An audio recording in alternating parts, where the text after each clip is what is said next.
देख रही हो मेरे शरीर में ताकत नहीं है तारा, एक हमारा छोटा सा काम करोगी तारा? क्या? तो हरिश्चंद्र आंखों ही आंखों में अपनी पत्नी से इशारा करते हैं, तारा मेरा एक छोटा सा काम कर दीजिए। क्या? तो बोले कि प्यारी उठवाई दे और मिया उठवाई दे गगरिया जलती।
तारा थोड़ा सा सहारा लगाओगी तो तुम्हारा एहसान होगा, मेरा काम हो जाएगा, मेरे गला को उठवा दो तारा।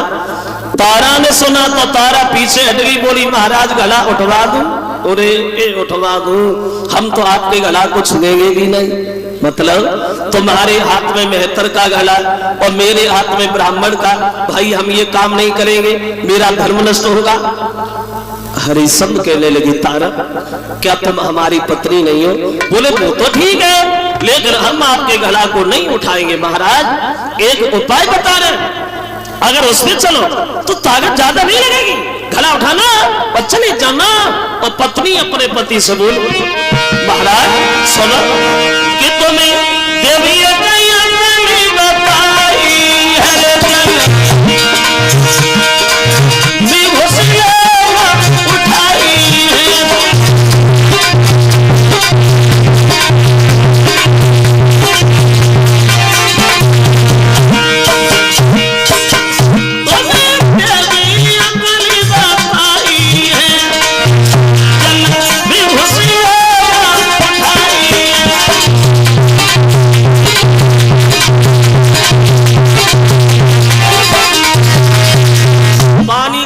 घुसोगे तो ताकत ज्यादा नहीं लगेगी, गला उठाना चले जाना। हरिश्चंद्र बैठे के बैठे ही रह गए, अपना गला उठाया, तारा चुपचाप निकली गई। हरिश्चंद्र मन में सोच लगे, बाहरे प्रभु क्या ये हमारी वही पत्नी है जो एक दिन हमारे कहने से बिक गई? वो आज इसने गला भी नहीं उठवाया। फिर मन में सोचा चलो तब पति थे, मतलब कोई है नहीं, इसने गला भी नहीं उठवाया। और ये बात भी सच है, जगत में मतलब को व्यवहार बिना मतलब का कोई नहीं है। एक विद्वान कहता है कि सब अपने चक्कर में, कोई किसी के चक्कर में नहीं। वो मां के चक्कर में है तो मां के चक्कर में है, कोई बीमारी के, कोई अधिकारी के, कोई रखवारी के, कोई घरवारी के, कोई मतलब सारी के चक्कर में है। पड़े सब चक्कर में है, बिना चक्कर का कोई नहीं। अगर कोई गांव के ज्यादा चक्कर काट रहे हुए, समझ ले जो कब ना कब चक्कर में है। आप लोग आते हो कथा सुनने, बला शांति का दान देते हो, कथा तो सुनते हो मगर होगा ना कब चक्कर में। वो हम भी एटा से भाग के आए, आते हैं चले जाते हैं, फिर आ जाते फिर चले जाते, तो हम तुम्हारे चक्कर में थोड़ी, हम हमारे चक्कर में है। यानी पले सब चक्कर में है, बिना चक्कर का कोई नहीं। एक गीत हमारे मामा जी गाते थे और कहते थे, दुनिया में अगर देखो तो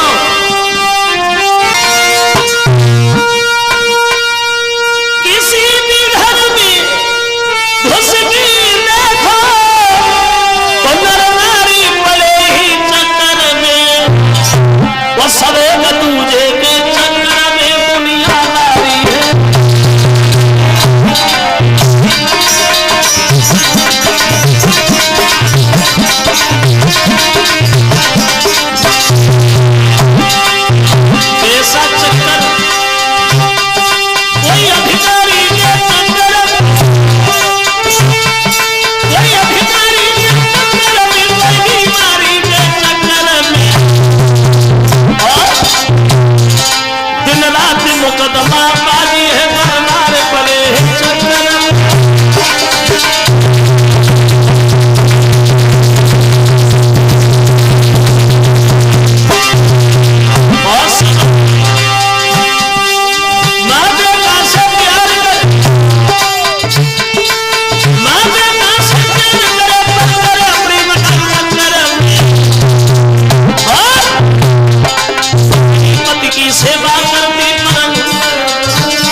सब अपने चक्कर में चक्कर लगा रहे, कोई किसी के चक्कर में नहीं। अब हरिश्चंद्र ने घड़ा तो जैसे तारा से नाराज होकर के बोला, तारा इधर आ, तेरा लड़का इतना बेसहारा हो गया है जो बिना मतलब में पूरे दिन बच्चों में खेलता ही रहता है, सुबह से शाम तक।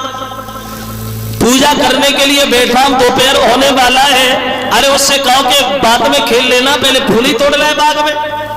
अब चला है रोहितास फूल तोड़ने के लिए बगीचा में। देखिए विधि का विधान, तमात की बातन में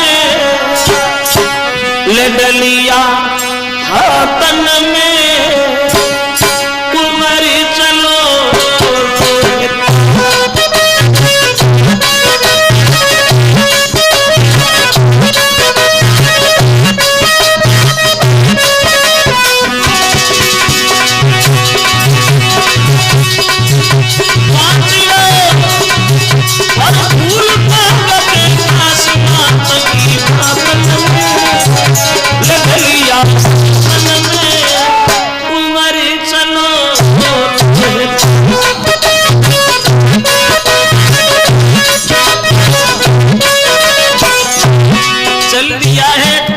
रोहितास फूल तोड़ने के लिए बाग में, तो क्या देखा, फूल एक खिला हुआ, एक बड़ा सुंदर फूल खिला है।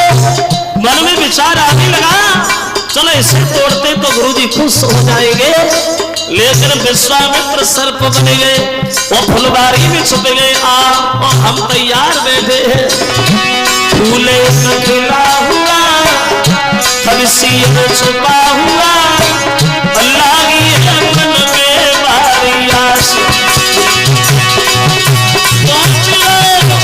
फूल आसमान की भागन में लडलिया चलो।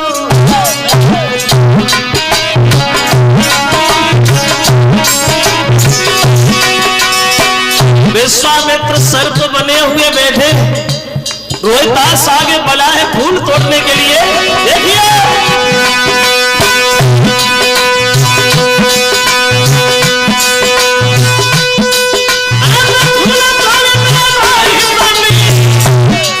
जब आगे हाथ बढ़ाओ, सोई विश्वामित्र ने सांप बन की बनी मनी में डस खाओ।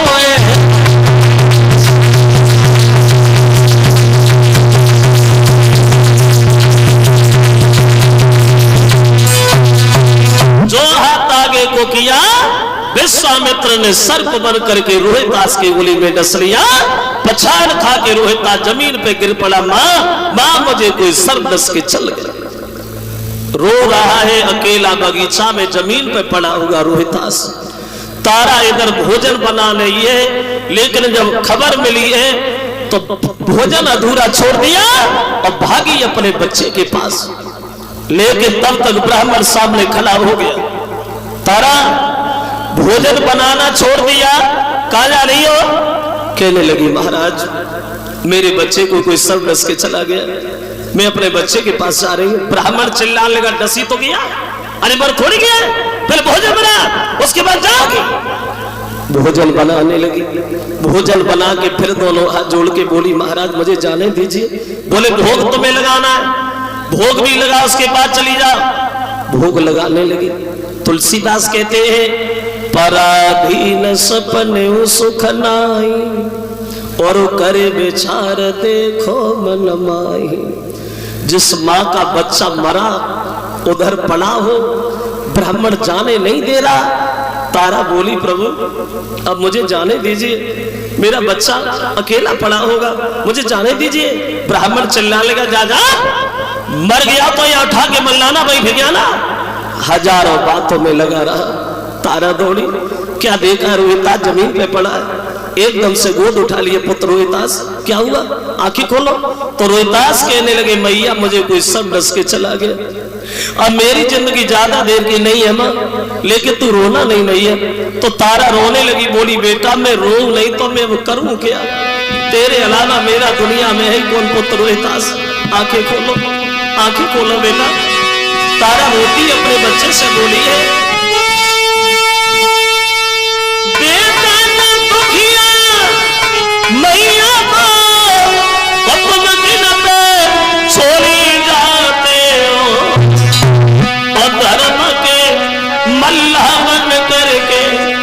नैया मजधान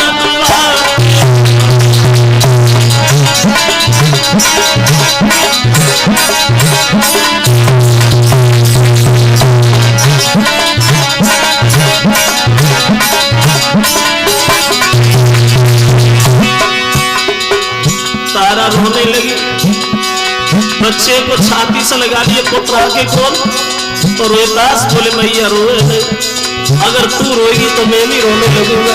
तो तारा बोली बेटा पति से बिछुड़ना तेरी आशा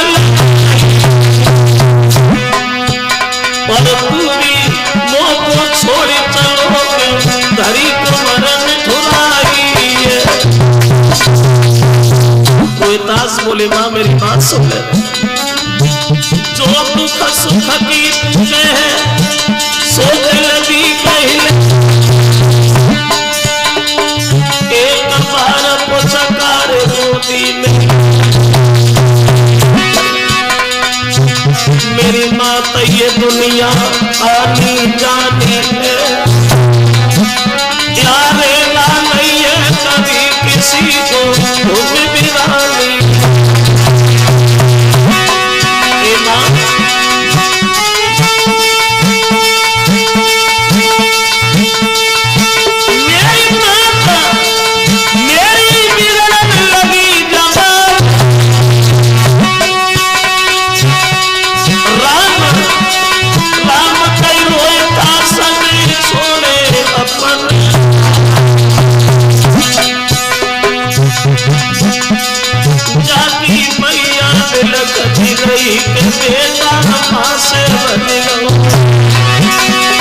जाकी भैया रोमती रही वो भी खाली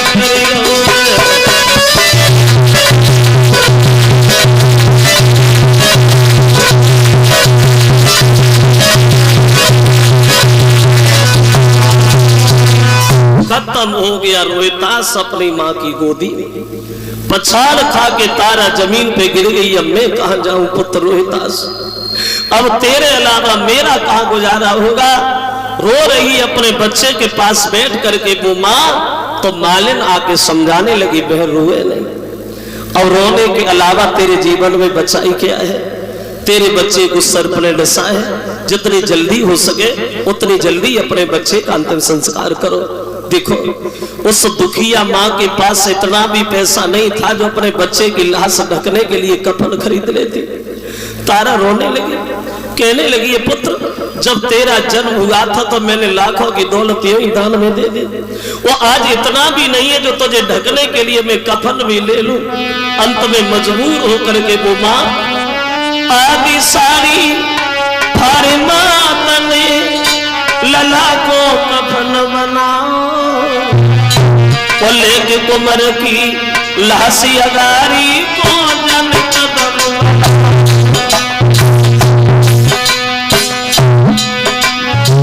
पहुंच गई शमशान घाट में बेटा लिखाई, और अपने पुत्र के राजे भैया भैया चिता बना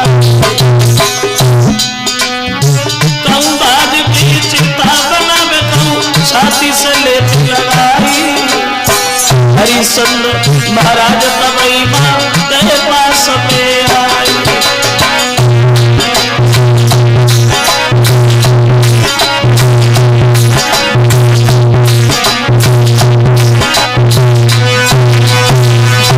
आदि साड़ी फारी बच्चे को ढका और चली मरघट में। हरिश्चंद्र पहरेदारी में लगे हैं तो रोने की आवाज जब सुनी है तो सामने खड़े हो। कौन रो रहा है यह पता नहीं है, किसी का पहरा भी लगता है, कौन है उधर मरघट में। और जैसे ही हरिश्चंद्र ने अपनी पत्नी तारा को देखा तो बोले तारा तुम मरघट में, तुम यहाँ क्या करने आई। बच्चे की लाश देखी तो हरिश्चंद्र पछाड़ खा के गिर गए। तारा ये कैसे हुआ, रोहिदास मर गया। कहने लगी महाराज मेरे बच्चे को कोई सर्प डस के चला गया। तो हरिश्चंद्र कहते तारा क्षमा करना, तुम्हारे पास टका है। बोली नहीं महाराज कुछ भी नहीं है, तो हरिश्चंद्र कहने लगे तारा एक काम करो, मेरे महाराज का हुक्म है यहाँ बिना टका के मुर्दा नहीं जलेगा, इस बच्चे को उठाओ और कहीं दूसरी जगह जलाना। तो तारा कहने लगी प्रभु क्या ये लड़का आपका नहीं है?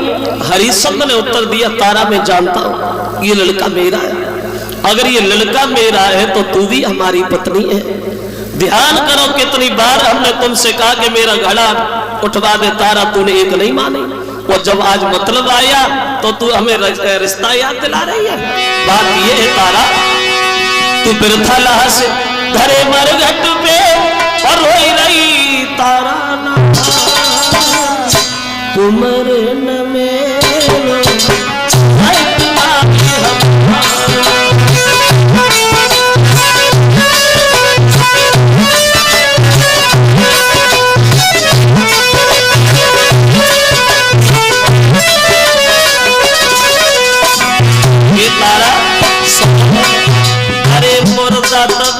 चले टका क्यों कर को है, क्यों कालू को है घाट न मेरे घर को है, टका एक धर न बिगाड़े गोरी निकन करो विचार तुमर न मेरे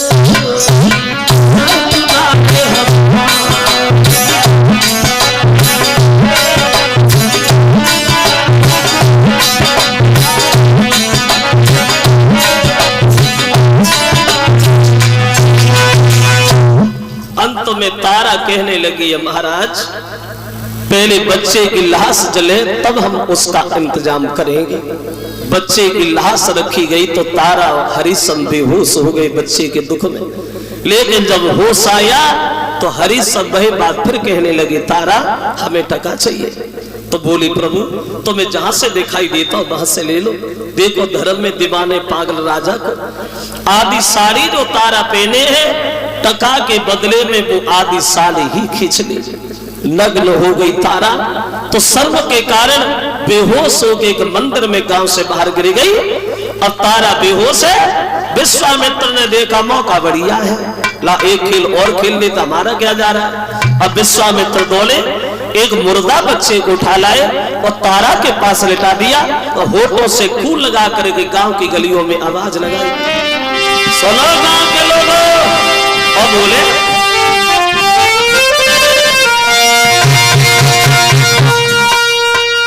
अब विश्वामित्र भगा भारत और एक मुर्दा धूल की लाओ और रानी के पास भले करके होठन से फूल लगाओ।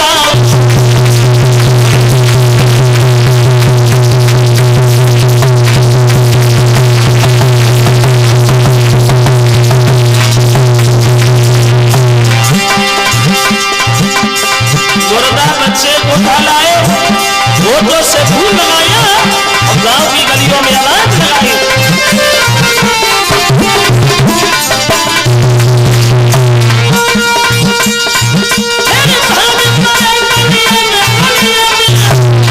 सबको ये आई गई मंदिर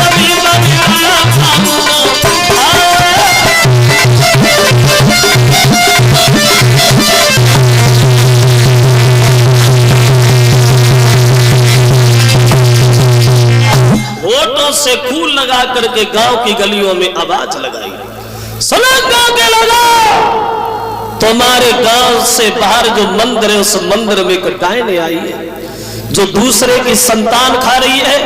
अपने अपने बच्चे देखभाल के रखना, बहुत होशियारी से रखना। खबर मिली पूरे गांव में हलचल मच गई, अब क्या होगा।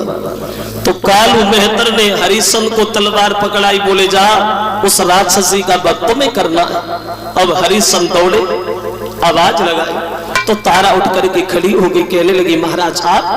हरिश्चंद्र कहने लगे पागल औरत, तेरा लड़का मर गया तो इसका मतलब ये हुआ कि बच्चों को खाने लगी। तो कहने लगी नहीं नहीं मुझे नहीं पता ये छल किसने किया है, क्या मैं ऐसा कर सकती हूँ। हरिश्चंद्र बोले नहीं कर सकती, और लेकिन मैं तुम्हें मारने आया हूँ तारा, मैं क्या करूँ। तो कहने लगी प्रभु तब मार ही दीजिए, ये दुख से भरी जिंदगी मुझसे जी नहीं जाती, और तुम्हारे हाथ से मेरी मौत हो गई तो मेरा परलोक सुधर जाएगा। भगवान आप हमें मार दीजिए, मार दीजिए। गांधी पीस की राजा ने तलवार अरे चलाई, सोई विश्वामित्र ने पीछे से झपट की कहीं कलाई। जैसे ही हाथ ऊपर को उठाया विश्वामित्र ने कलाई को पकड़ लिया। ठहर जाइए हरिशन,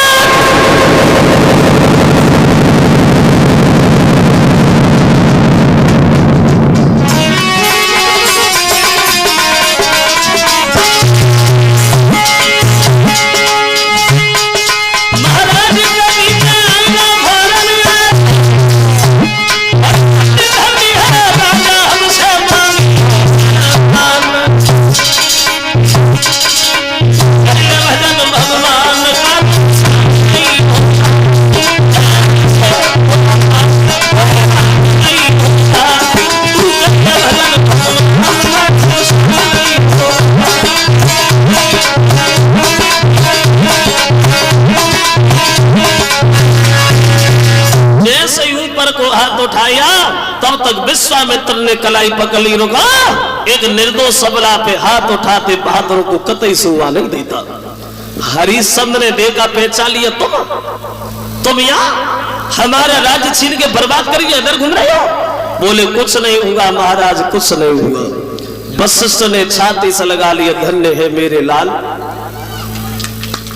मुझे पता था कि तुम मर जाओगे लेकिन धर्म को पीठ नहीं दिखाओ।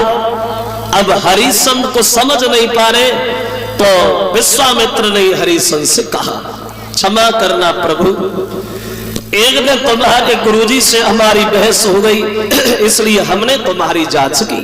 हरिश्चंद्र बोले, जांच? तो इतनी कठिन जांच? ए महाराज, तुमने जो जांच हमारी तो की है, लेकिन ऐसी जांच करने के लिए कलयुग में मन जाना, बिना अपमान हुए नहीं बचोगे, झोली फाड़ दी जाएगी। बोले कलयुग में तुम्हारे जैसे भक्त नहीं होंगे हरिश्चंद्र, जो किसी की जांच हो। तो पत्नी ने उत्तर दिया, क्या मेरा लड़का भी मर गया? बोले नहीं। आवाज दी है, रोहितास बीच में आ गया। तीनों प्राणियों को वो कहानी एक सपने की बात याद बनी रही। अब अयोध्या में आते हैं, रोहितास को राजा बनाते हैं, और पति और पत्नी विमान पर बैठ करके सीधे स्वर्गधाम के लिए प्रस्थान करते हैं। बोलिए भगवत्सल भगवान की। सत्य परेशान हो सकता है लेकिन सत्य कभी पराजित नहीं हो सकता। तो ये तो थी सूर्य वंश की कथाएं। और सूर्य वंश की पत्नी अपने पति की शिकायत करती हुई अपनी सहेली से बोली, क्या बोली? अरे सुन मेरे हमारे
कलश वाली कन्या मटकी आप चटक गई होगी।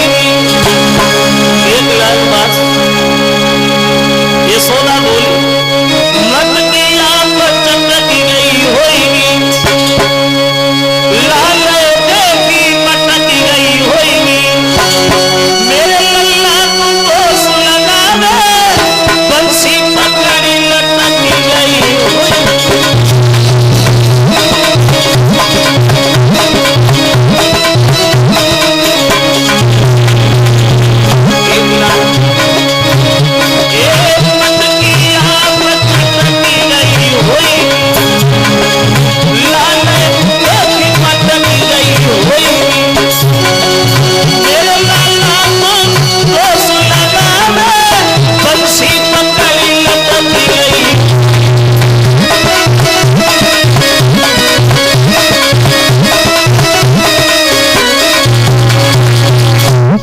चलो आओ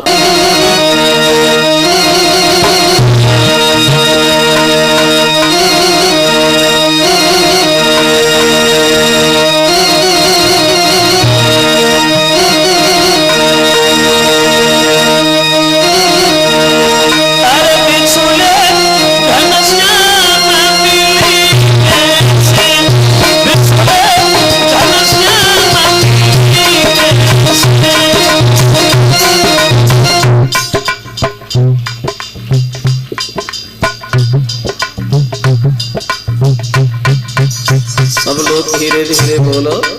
देखे कितने लोग भगवान से प्यार करते, जरा हाथ उठा के धीरे धीरे तालियां बजाना। जो करते हैं कोई उठाना, न करते तो आराम से घरे रखना। सब लोग सुने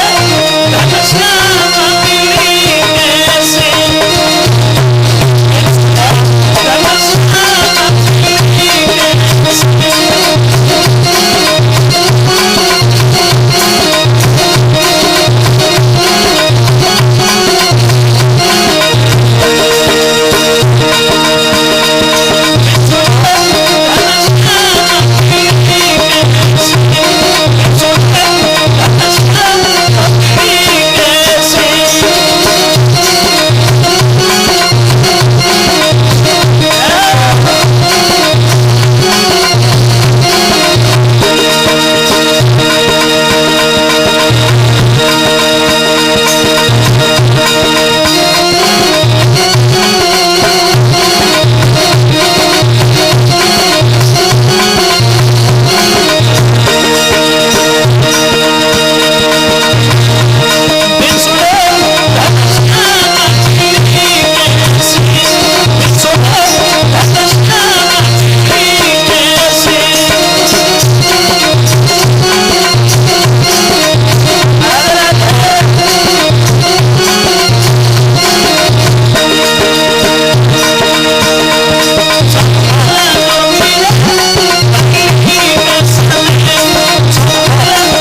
कैसे क्षमा करे? ये एक घर की कहानी नहीं है, घर घर की कहानी है। देखा होगा आप लोगों ने, और न देखा हो तो अब किसी दिन अजवाइश करके जरूर देखना अपने घर। तुम बाहर से आ, पैसा पैदा करके ला, घरे घुसो तो अम्मा तमो की ओरी देखते, बहु की ओरी देखते, फर्क तो ही है। संजा को पैर दबा दी जाए, अपनी मन की काती जाए, देखो तो मित्ते दिन बाद आए हमारे कुंडल कब के टूटे डरे कब बनवाए। फिर कहे औरत अरे धन भजन कोई जात प्रेम घटी जात तुम्हारी को आई, तो बोले करके बोल करे मरी जाओ याद सदा।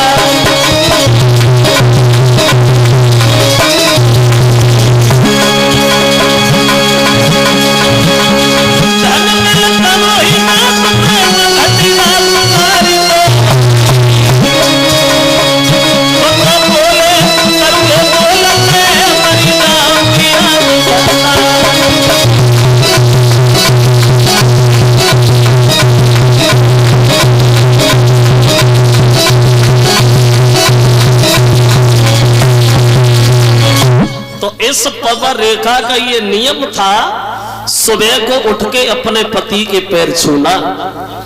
और इन्हीं महाराज उग्रसेन के घर इनके एक लड़का था जिसका नाम था कंस। जो ये कंस उग्रसेन से पैदा नहीं हुआ था, एक दुर्बल नाम के राक्षस से पैदा बताया गया। ऐसा कैसे हुआ? बोले ऐसा इसलिए हुआ, ये पवन रेखा देखने में बहुत सुंदर थी। तो एक दिन ही अपनी सहेलियों के साथ गई है बाग में भ्रमण करने, घूमने। तो उसी बगीचा में वो राक्षस भी रहता था। जब उसने पवन रेखा की तंदुरुस्ती देखी तो बुद्धि खराब हो गई। मन में सोचने लगा हम इससे मिलेंगे जरूर, छल जरूर करेंगे, लेकिन छल होगा कैसे, क्योंकि पतिव्रता है। तो पतिव्रता के शरीर से हाथ लगाना कोई तितली के पंख तोड़ना नहीं है, बिना मतलब में अपनी मौत को दावत देनी।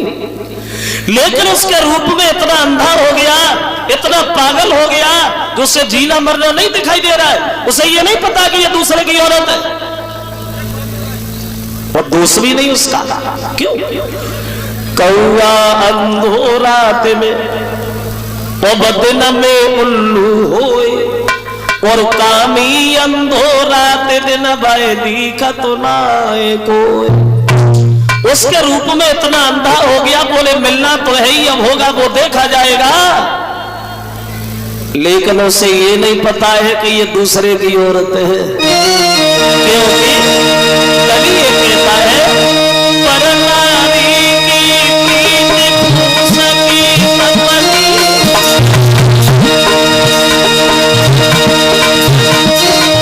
परनारी की प्रीति सकी सपनी।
बना अंधा हो गया, बोले मिलना तो जरूर है। कलश वाली कन्या सामने आ जाए। अब उस उग्रसेन का भेष बनाया उसने पवन रेखा से मिलने के लिए, और उनके पति का भेष बनाकर के सामने खड़ा हो गया, लेकिन पवन रेखा समझ नहीं पाई ये मेरे पति है राक्षस। मौका पा करके धोखा से मानी चले और कियो सती संभोग, और प्रकट है गयो अंत में वो पापी को संयोग। धोखा से उस राक्षस ने पवन रेखा के पतिव्रत धर्म को नष्ट कर दिया, और बाद में वह राक्षस अपने रूप में आ गया। जो पवन रेखा ने देखा तो पवन रेखा के पैरों के तले जमीन खिसक गई। बोले कमीन तू, अरे तूने क्या किया? तूने तो हमें मौत दिखाने के लायक ही नहीं छोड़ा। अब मैं अपने पति के सामने कैसे जाऊंगी? मैं अपने पति को अपना मुंह कैसे दिखाऊंगी? अगर ये बात मुझे पहले पता चल जाती तू हमारा पति नहीं है तो मैं तुझे श्राप दे के भस्म कर देती, लेकिन अब मैं श्राप देने के लायक भी तो नहीं रही। अब पवन रेखा रोती हुई राक्षस से बोली,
अगर ये बात हमें पहले पता चल जाती तू मेरा पति नहीं है तो मैं तुझे श्राप दे के भस्म कर देती, मैं तुझे जिंदा जला देती, मैं मिट्टी में मिला देती, लेकिन अब मैं किसी के लायक नहीं रही।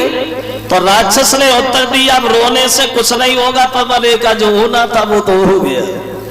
अगर तुम्हें कष्ट है, तकलीफ है, दुख है, तो अब हम तुम्हें एक बात बताएंगे पवन रेखा, अभी तक तुम्हारे कोई पुत्र नहीं होगा। ये सब बंद है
चले तीनों प्राणी काशी में बिकने के लिए। जिस रानी ने कभी घर से निकल के आंगन नहीं देखा था, आज काशी के बाजार में बिकने को जा रही है। तीनों प्राणी अपनी राजधानी को प्रणाम करते हैं श्रोता बंधुओं, और ठीक दोपहर में धूप पड़ रही है, नंगे पैर चले हैं अयोध्या से काशी के लिए। पानी नहीं पी रहे, भागते जा रहे।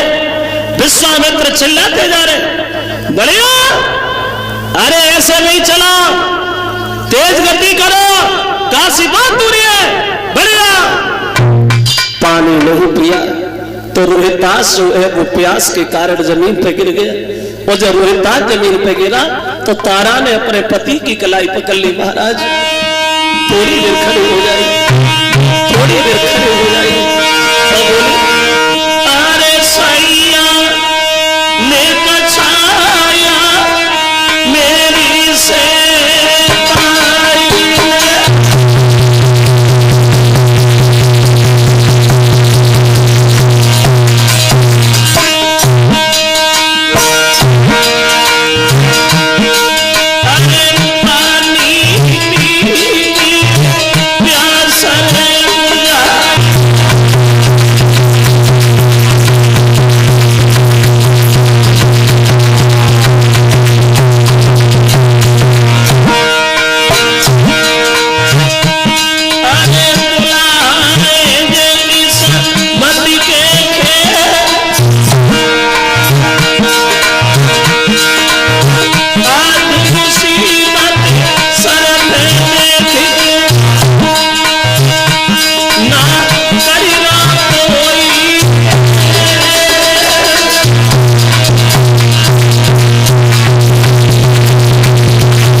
शब्द ने मना कर दिया, तारा हम इस बच्चे को पानी नहीं पिलाएंगे। विश्वामित्र पीछे लौट गया, क्या हुआ, ये लड़का जमीन पे कैसे गिर गया, मर गया क्या? उत्तर दिया, है प्रभु मरा नहीं है, प्यास लगी है, बेहोश हो गया है, पानी नहीं पिया है इसलिए बेहोशी आ गई। हाँ अभी बेहोश हुआ है और थोड़ी देर में मर जाएगा, और मर जाएगा तो तुम्हारा क्या बिगड़ जाएगा? तो तीनों में से एक भी मर गया तो कौन देगा हमारे संकल्प के पढ़ाई की दक्षिणा? ये कमंडल ले ले, पानी पिला ले, जिन्ना बने रहे मरे नहीं, हम पानी नहीं पिलाएंगे। तुम क्यों पिलाओगे, हम पिलाएंगे, नुकसान तो हमारा है। देख लिया रोहितास, तेरे बाप के दिल में तेरे लिए कोई तरस है ही नहीं, लेकिन तेरा तरस मुझसे नहीं देखा जाता। ये कमंडल ले लो, पानी पी लो, जिन्ना बने रहे मरो नहीं। तो रोहितास कहने लगे, बाबा जी हम पानी नहीं पिएंगे। क्यों नहीं पियोगे? तो रोहितास उत्तर देता है, महाराज बात इस बात की है, तो रोहित ने जवाब दिया, हे ब्राह्मण आप तो ज्ञानी,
पानी तब तक नहीं पिएंगे जब तक हम आपका कर्जा पूरा नहीं कर लेते, क्योंकि वो आदमी समाज में कभी सर उठा के नहीं चल पाता जिसके सर पे कर्जा होता है। उठे फिर भागने लगे, काशी में पहुंच गए। विश्वामित्र ने तीनों को एक तरफ बैठा दिया, बोले नरी बैठे रहो, हम आवाज लगा के आते। और गांव की गलियों में काशी में विश्वामित्र आवाज देने लगे, सुनो गांव के लोगों, आज तुम्हारे काशी के बाजार में 3 प्राणी बिकने को आए, उम्र में अंतर है, कीमत में कोई अंतर नहीं। एक लेना चाहते हो 20 लाख सोना, 2 लेना चाहते हो 40 लाख सोना, जिस किसी सज्जन को लेना हो वो हमारे पास चला है। अब विश्वामित्र ने गांव में आवाज लगाई और बोले कि 3 प्राणी खले आज बिकते यहाँ, ओलिनी वाले न आए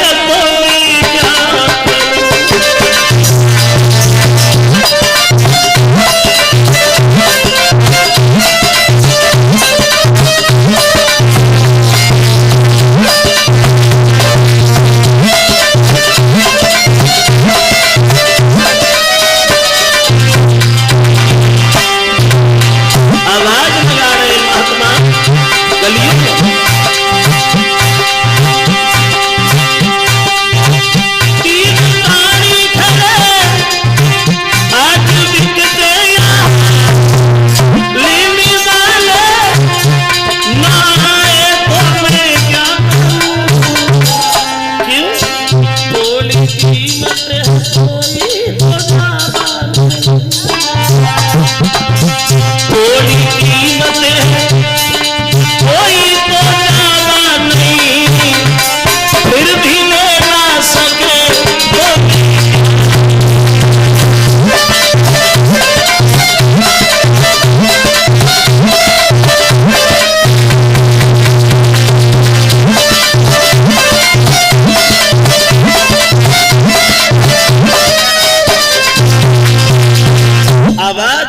विश्वामित्र ने, जो भी हो जैसा भी हो सोना लाए और ले जाए।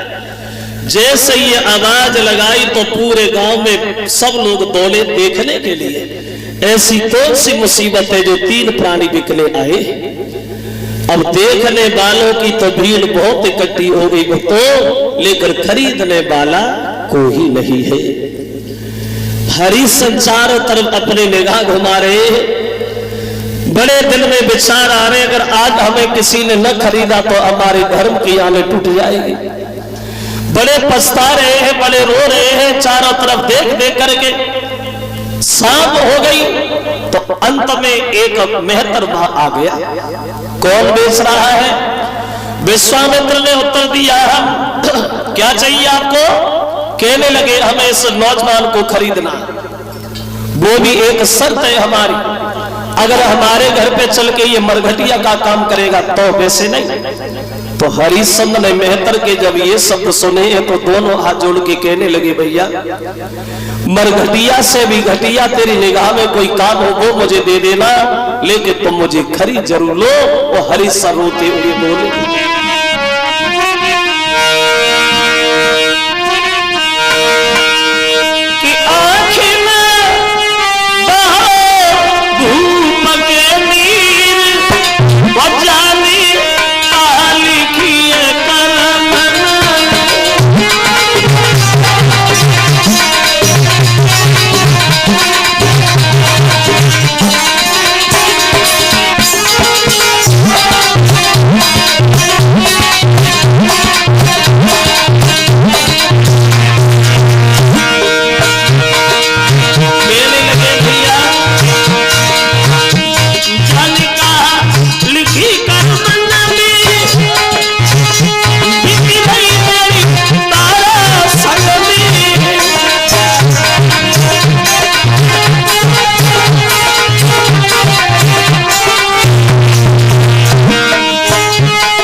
हरिश्चंद्र ने मेहतर से कहा, जो भी तुम्हारी निगाह में घटिया से भी घटिया काम हो वो मुझे दे देना, लेकिन तुम मुझे खरीद जरूर लो।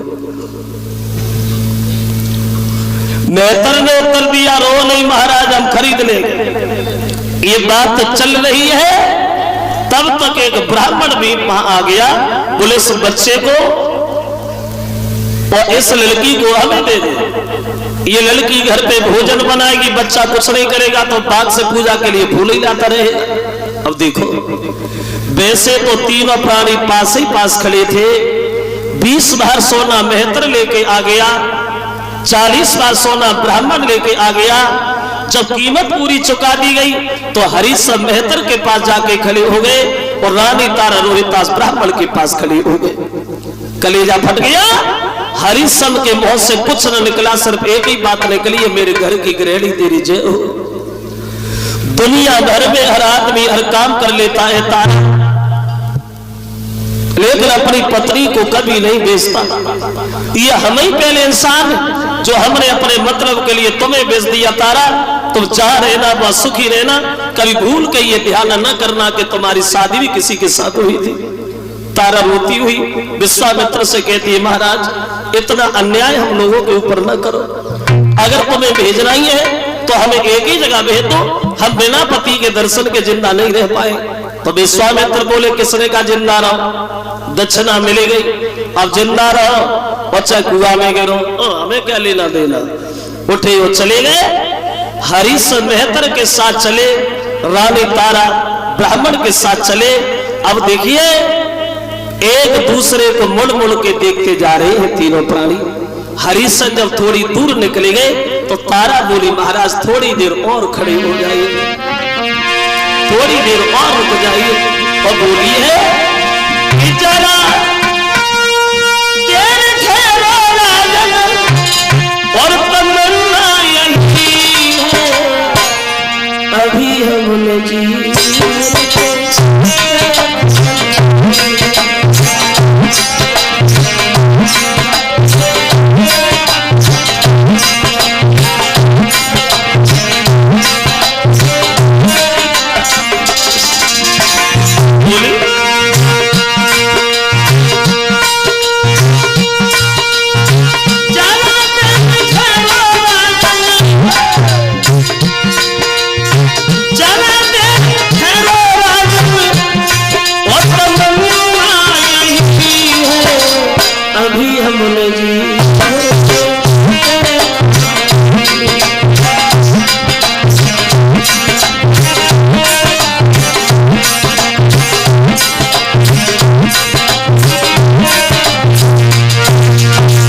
हरिश्चंद्र पत्नी को समझा देते हैं, तारा मोह जाल में फंसना अब हमारा तुम्हारा अज्ञानपन है।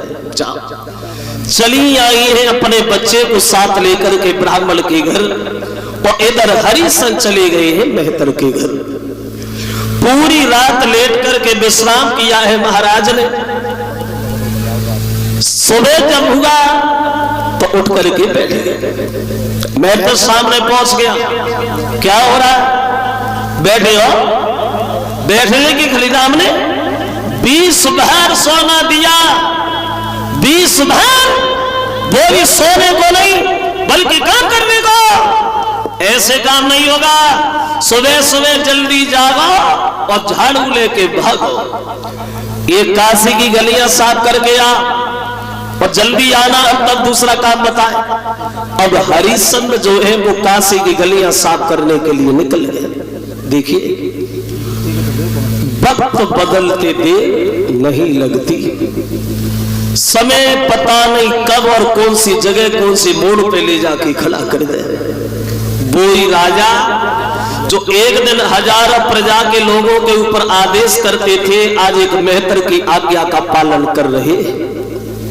बाहरी समय जैसे साल में मौसम बदलते हैं, ऐसे ही हर आदमी के जीवन में मौसम बदलते हैं।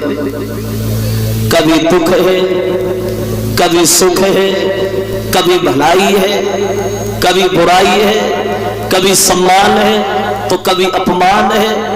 हर आदमी का समय एक जैसा कभी नहीं रहता। वैसे देखा होगा आप सब लोगों ने, अनुभव किया होगा जिंदगी में। कभी कभी जिन लोगों के घरों में सुबह का भोजन कर लिया करते थे, शाम का इंतजाम नहीं होता था, आज लोगों के घरों में देखो समय की बात है जो दौलत से भंडार भरे हुए हैं। जिन लोगों को ये अपने घर में खबर नहीं थी कि हमारे पास पैसा कितना है, आज लोगों के घरों में देखो तो चूल्हे भी नहीं जल रहे हैं, मां की भीख नहीं मिल रही है। जिन लोगों को अपने शरीर की ताकत के ऊपर घमंड था, अपनी ताकत के आगे किसी दूसरे को घास नहीं डाली, आज उन लोगों को देखो तो चारपाई से उठ के खड़े नहीं हो पाते हैं। ऐसी ऐसी शरीर में बीमारियां लगी हैं जो बैठ भी नहीं पाते। वक्त एक जैसा कभी नहीं रहता, कभी रजाई से बड़ा प्यार होता है और कभी रजाई से घृणा हो जाती है। कभी रजाई में 3-3 आदमी घुस जाते, चौथे की गुंजाइश बनी रहती है और कभी रजाई को दूर फेंकते हैं। वक्त की बात है, सिर्फ समय की बात है। एक कवि कहता है दुनिया, एक विद्वान ये कहता है, करते थे न्याय दूसरों का जो जज बनकर, करते थे न्याय दूसरों का जो जज बनकर, कोई कटघरे में खड़े देखे, और करते थे इलाज दूसरों का जो डॉक्टर बनकर, कोई हॉस्पिटल में पड़े देखे। वक्त देखो, समय देखो,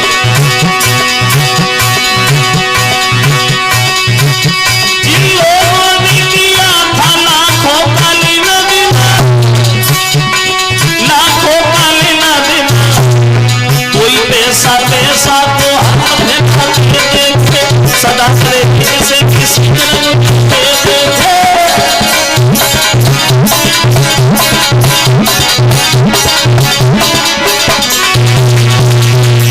देखो वक्त की बलिहारी। समय देखिए, एक दिन रावण ने 900 दिशा जीत ली, एक दिन 900 शीशा पड़े रहे रन में। वो भी समय था रावण का, जिस रावण की आवाज से गर्भवती स्त्रियों के गर्भ गिर जाते थे। देखिए, एक दिन रावण ने 900 दिशा जीत ली, एक दिन 900 शीशा पड़े रहे रन में। एक दिन श्याम सुंदर भाग गया आधी रात, एक दिन कंस को पछाड़े गौ से।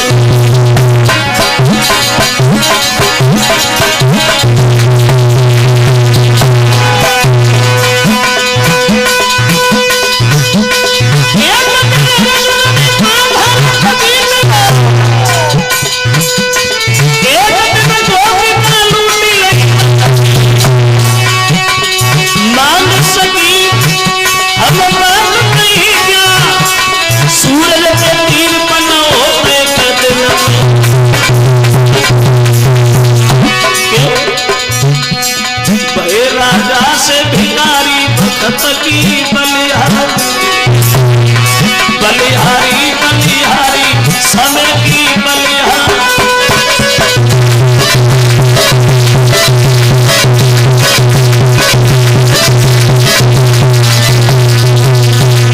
कहने का मतलब है तो पूरे दिन हरिशन जो है वो गलियों में साफ करने में लगी रहे। शाम जब गई है तो मेहतर के सामने पहुंच गए। ये 301 रुपए का हार आया है। जोगेंद्र सिंह यादव ये गौसलपुर के रहने वाले हैं। और 101 रुपया सनोज कुमार ये भी गौसलपुरा के रहने वाले हैं। और 101 रुपया हेम सिंह यादव ये पुरसारी के रहने वाले हैं। और 101 रुपया अजय कुमार थानेदार उनकी तरफ से आए हैं। लिखा है होली के बारे में ना ये मिली पति मन के। 51 रुपये आए हैं वीरेंद्र सिंह ये पुरसारी के रहने वाले हैं। चलो देख लेंगे, थोड़ी देर में सुना देंगे। अब इधर जब शाम भई तो मेहतर मगन हुआ, भोजन सामने रख दिया। बोले दूसरा काम बाद में, पहले भोजन करो। अब भोग नहीं लगा पा रहे हैं महाराज, तैयारियां ही कर रहे थे। विश्वामित्र ने देखा भोजन कर रहे हो, हमने कसम खाई हम तुम्हें धर्म से डरा के मानेंगे, भोजन करने ही नहीं देंगे। अंधे का भेष बनाया, सामने गिड़गिड़ाने लगे, रोने लगे। भैया दुनिया बला निर्मोही, किसी को दया नहीं। 3-4 दिन हो गए अन्न नहीं मिला, भूखे मारे जान जा रही है, कुछ हो तो खाने के लिए हमें दे दो। तो हरिश्चंद्र ने मन में एक बात सोची, हम तो एक दिन के भूखे, ये 3-4 दिन का भूखा है। अपना भोजन लिया, उन्हें दे दिया, खुद पानी पी के पेट भर लिया। दूसरे दिन कोई मेहनत, जब भोजन सामने तो विश्वामित्र सामने। 1-2 दिन नहीं बतो 26 दिन लगातार हरिश्चंद्र को मेहनत करते हो गए, लेकिन विश्वामित्र ने अन्न का दाना पेट में जाने ही नहीं दिया। शरीर सूख करके कांटा हो गया, पैदल नहीं चल पाते हैं, बैठ जाते हैं तो बड़े मन में विचार आते हैं, अब करे तो करे क्या। कलश वाली कन्या सामने आ जाएगी। अब बड़े परेशान। 27वां दिन जब हुआ है तो मेहतर सामने जाके घड़ा बढ़ाता है, बोले हरिश्चंद्र इधर आ, घर पे पानी नहीं है, ये घड़ा उठाओ, नदी पे जा और पानी भर के जल्दी ला। और वो मेहतर जो है वो हरिश्चंद्र से कहता है कि महाराज हाथ घड़ा ले, हरिश्चंद्र और भज की नदिया में जाइयो और पानी भर के जल्दी आइयो।